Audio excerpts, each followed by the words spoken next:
student, Assalamu alaikum. We have already discussed about normal labor and its stages, and today we are going to discuss about the management of the labor. So the management of the first stage of labor is that if the patient comes in the active phase of the first stage of labor, we have to admit the patient. We have to admit the patient, as well as we have to start monitoring. Now, what is the active phase of labor? If the cervix is more than 4 centimeter dilated, then the phase of labor the phase of labor will be called the active phase of the first stage of labor. And in monitoring, we basically monitor the BP, pulse, temperature, and we perform a vaginal examination. After every 4 hours, we perform vaginal examination and monitor BP and temperature, while after every 1 hour we monitor the pulse of the patient. And in the second stage of labor, we monitor all these vitals, that is the BP, the temperature, the pulse, after every 1 hour, as well as we perform vaginal examination after every 1 hour in the second stage of labor. This is basically the first stage of labor. In the first stage of labor, we monitor BP, temperature, and we do vaginal examination after 4 hours, while in the second stage of labor, we monitor temperature, BP, pulse. We monitor temperature, BP, pulse after every 1 hour, as well as we do vaginal examination after every 1 hour. And when the patient comes in the active phase of the first stage of labor, we have to admit the patient. We have to perform the clean enema to evacuate her rectum. We have to catheterize the patient if she choose the epidural analgesia, and we have to provide midwifery care. We have to provide emotional support to the patient, as well as to advise to the birth partner. The patient can choose her birth partner by herself, and we will advise to that birth partner to provide some emotional support to the patient. We will encourage the patient to get mobilized, and we will give analgesia to the patient for the pain relief. And analgesia is basically prepared over the epidural and the nitric oxide, which is a local anesthetic. It is the analgesic are basically prepared over these. And the analgesic we can give, if the patient is at home, we can advise the patient that she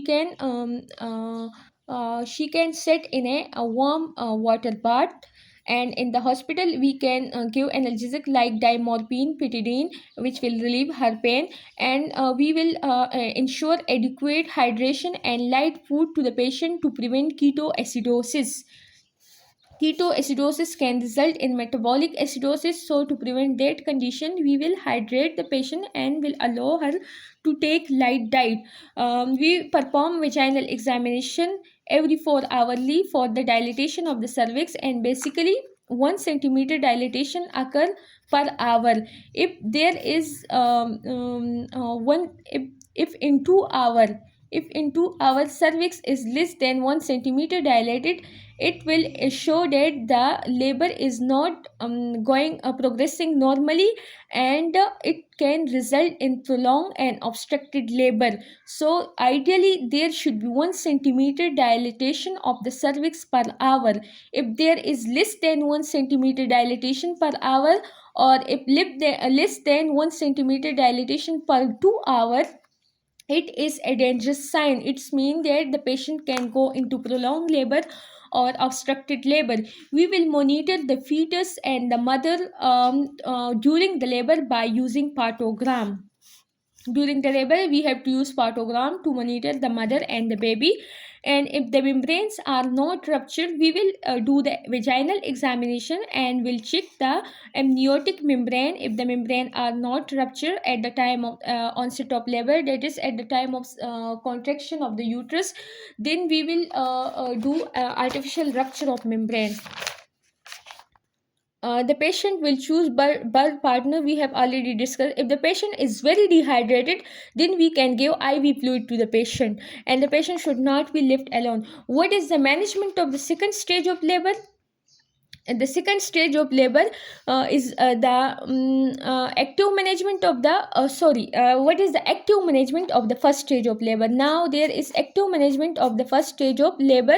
It is recommended to all nullipera women. It is recommended to all nullipera women to maximize the chance of normal birth.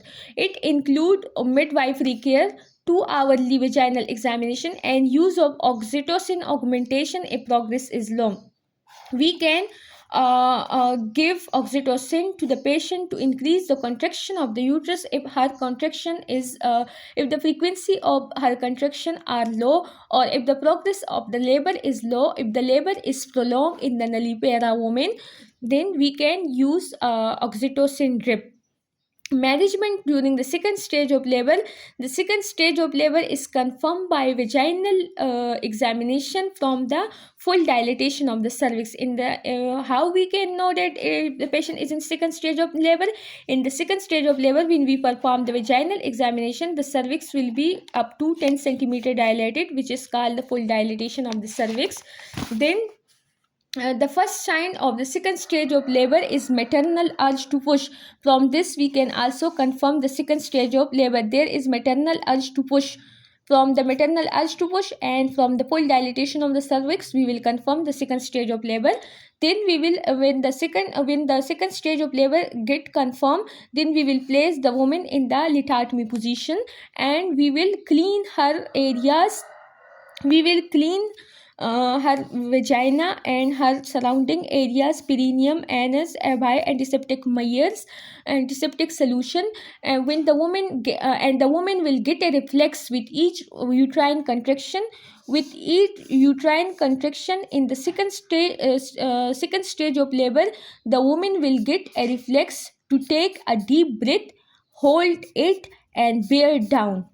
We will advise to the patient that with each contraction you have to take deep breath and to push down. This is called Valsalva maneuver, and this is important in the second stage of labor to deliver the baby. Woman is discouraged from laying supine because in supine position pressure on the inferior vena cava will increase, and this will result in this will result in compromise of the patient. Basically, on the right side there is inferior vena cava which supply blood to superior vena cava and then to the heart. When the pressure on the in the supine position, the pressure on the inferior vena cava increase, and this can cause hypotension in the female. So we will discourage the patient from laying supine, and will ask the patient to either choose either lift lateral position or squatting position. She can lay either in lift lateral position, or she can either adopt the squatting position. Epidural anesthesia. If the patient choose to have epidural analgesia in the second stage of labor, then this analgesia can interfere with pushing, and pushing can delay. The urge to push is delayed 1 to 2 hours due to epidural analgesia. The progress of descent of head can be judged or assessed by looking at the perineum. We will look at the perineum for the descent of the head. When the head descent, it will stretch the perineum out. The perineum will bulge out. The perineum will bulge out as the head passes at the head descent.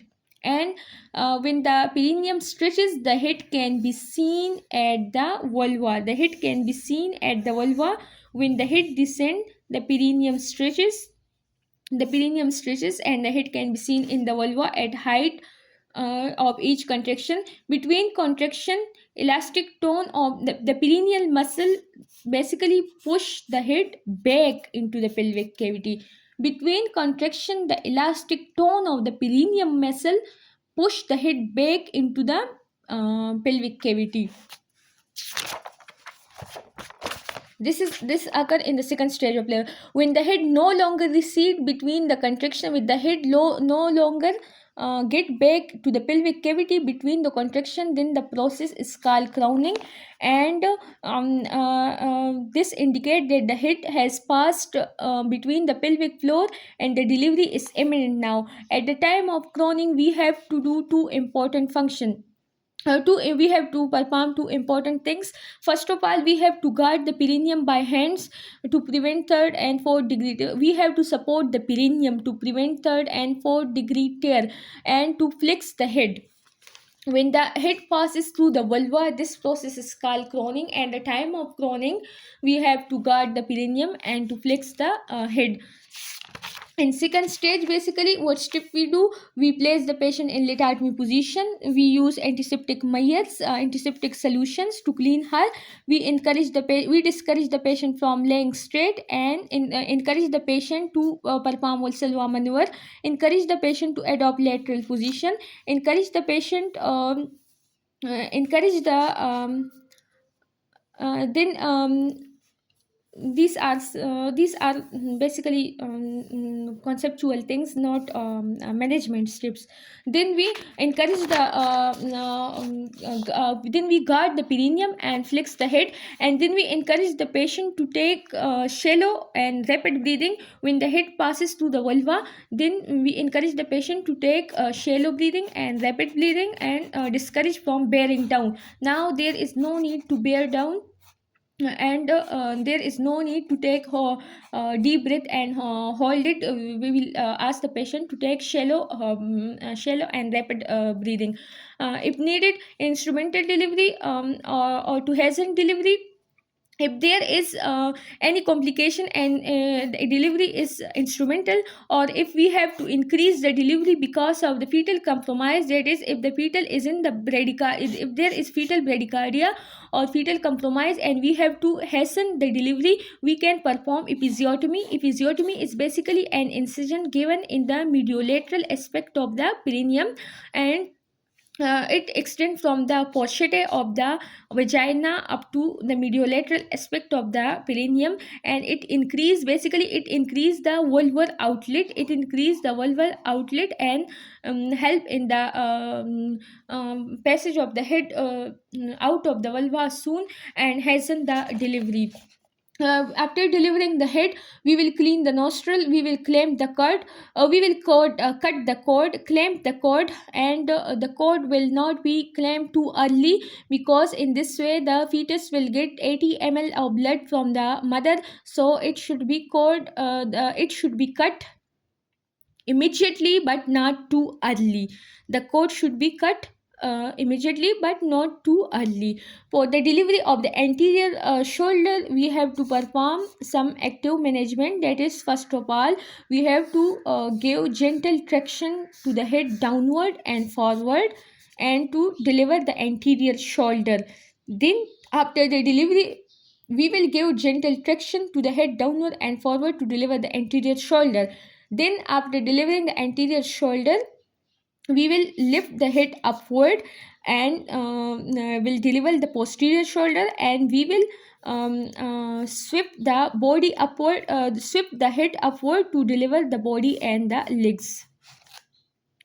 The baby is basically placed on the mother abdomen to create a skin to skin contact. This will cause bonding between the mother and the fetus, and this will also promote the oxytocin release, and oxytocin will maintain contraction of the uterus for the removal of the placenta.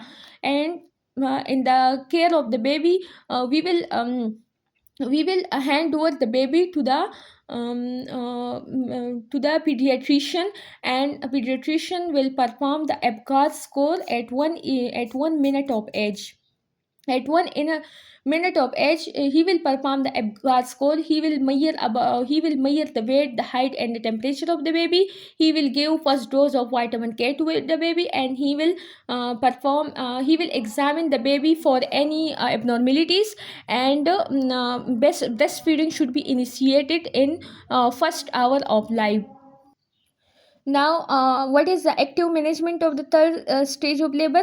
It is the active management of the third stage. Of the third stage has basically two type of management: active management and physiological management. But the active management is recommended for all women to decrease the risk of postpartum hemorrhage.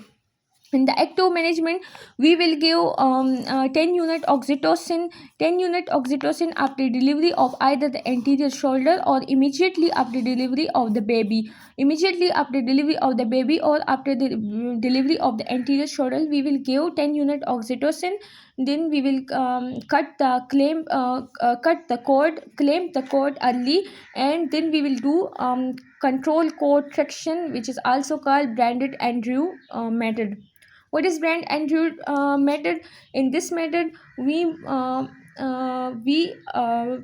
elevate the fundus of the uterus by our left hand, and we grasp the cord by our right hand, and exert force or exert steady traction on the cord, so that to separate a placenta and to deliver placenta gently. In this method, by left hand, we basically pushes the fundus of the uterus upward, and by right hand, we grasp the cord and exert exert a steady traction on it downward. We grasp the cord, and downward traction on it is applied, and in this way the placenta will get separated and will deliver gently. If this maneuver fail, then manual removal of placenta is done under local anesthesia or under general anesthesia. The physiological, some women choose the physiological management of the third stage of labor. And what is the physiological management? In the physiological management, the placenta is delivered by the maternal effort, that is, by the maternal urge to push, or the maternal effort of pushing, she delivered the placenta, and in that case, no urotonic agent will be given. But there is high risk of postpartum hemorrhage in the physiological removal of the placenta. If there is a risk of more than 500 ml loss of blood in this case. If the woman choose physiological management and there is no risk of pph in her, then we will choose then we have to support that woman. And if the placenta remain undelivered within 60 minutes, if the woman fail to deliver the placenta by her effort within 60 minutes, then we will do the active management, that is, we will do the control cord traction. The final step in the management of the labor is to examine the woman for any retained product of placenta, and to examine vulva for any tears and laceration. And and when the placenta gets separated and deliver the sign of placenta, we will look at the sign of placenta separation, which are the gush of blood, cord lengthening, uterus will become globular, and the fundus will be raised to the umbilicus again. This was all about the stages, the management of the stages of labor.